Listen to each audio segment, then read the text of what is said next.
Мы пошлем тебе, о пророк, слово тяжелое. Пророк, мир ему и благословение, сказал: какой прекрасный человек Абдулла, вот если бы он еще молился по ночам.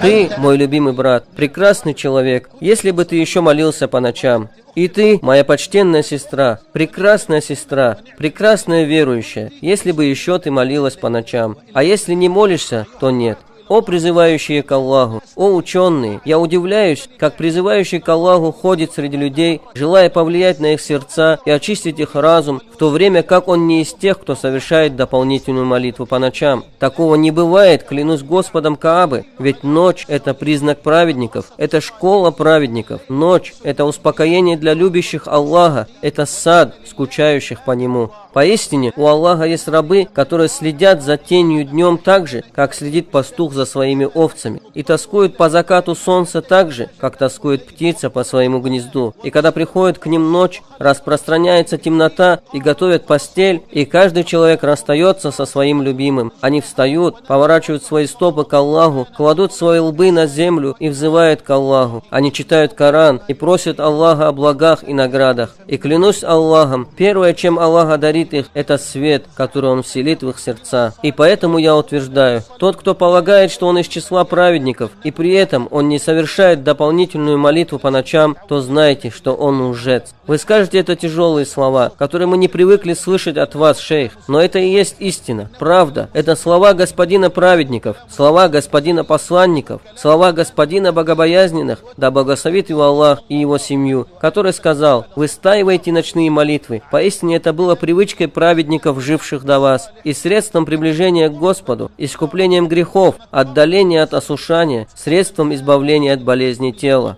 Послушайте еще раз ценные слова пророка, мир ему и благословение. Совершайте ночные молитвы. Поистине это было привычкой праведников, живших до вас. Если ночные молитвы являются признаком праведников, если это черта праведников, то где же ты?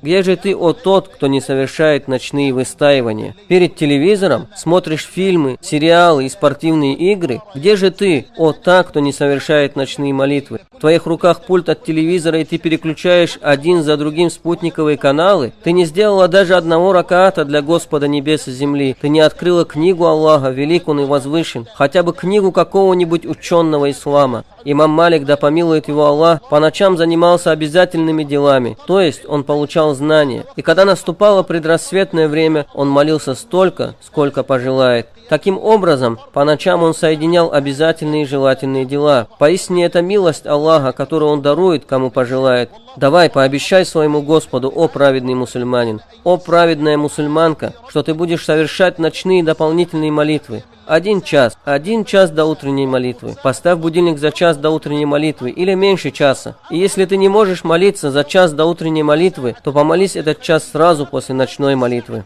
Разве можно так? Разве считается такая молитва? Да, считается. Даже если не спал? Да, даже если не спал. Я не буду приводить аргументы и знаю, что говорю, даже если есть и другое мнение. Ты можешь совершать ночные дополнительные молитвы сразу после ночной обязательной молитвы. Но если же ты спросишь меня о том, что лучше, то нет сомнения, а также нет разногласий между учеными, что лучшее время для ночных дополнительных молитв – это последняя треть ночи. Это время, в которое спускается на первое небо Аллах, соответственно Его величию и совершенству. И Господь говорит: «Я царь, есть ли кто-нибудь, кто взывает ко мне, и я отвечу ему? Есть ли кто-нибудь, кто просит меня, и я дам ему? Есть ли кто просит у меня прощения, и я прощу ему?» Поэтому лучшее время для ночных дополнительных молитв – это последняя треть ночи. Однако, если ты не можешь совершать их в последнюю треть ночи, то молись в начале ночи. Предстань перед Аллахом покорно, подними свои ладони к небу. Как же сильно мы нуждаемся в этих стрелах, которые беспрестанно летят в небеса. И под стрелами я имею в виду ночные стрелы, мольбы. Если мои рабы спросят тебя обо мне, то ведь я близок и отвечаю на зов молящегося, когда он взывает ко мне. Пусть же они отвечают мне и веруют в меня, быть может, они последуют верным путем. Абу Бакр Сиддик выстаивал ночные молитвы в начале ночи, а Умар ибн аль-Хаттаб откладывал их на конец ночи. И пророк, да благословит его Аллах и приветствует, сказал Абу Бакру: «Ты проявил предосторожность», а Умару сказал: «Ты проявил решимость». И пророк, мир ему и благословение, одобрил действия двух великих и благородных мужчин, одобрив действия Ас-Сиддика, совершавшего молитву в начале ночи, и действия Умара, совершавшего молитву в конце ночи. И это милость Аллаха, которую Он дарует, кому пожелает. И знай, что раб преодолевает путь приближения к Аллаху только посредством искренности сердца и решимости. И я напоминаю самому себе и моим братьям из числа ученых и проповедников, что мы обязаны проводить час наедине со своим Господом. И я прошу Аллаха, велик Он и возвышен, чтобы Он даровал нам искренность и сделал нас и вас из числа праведников.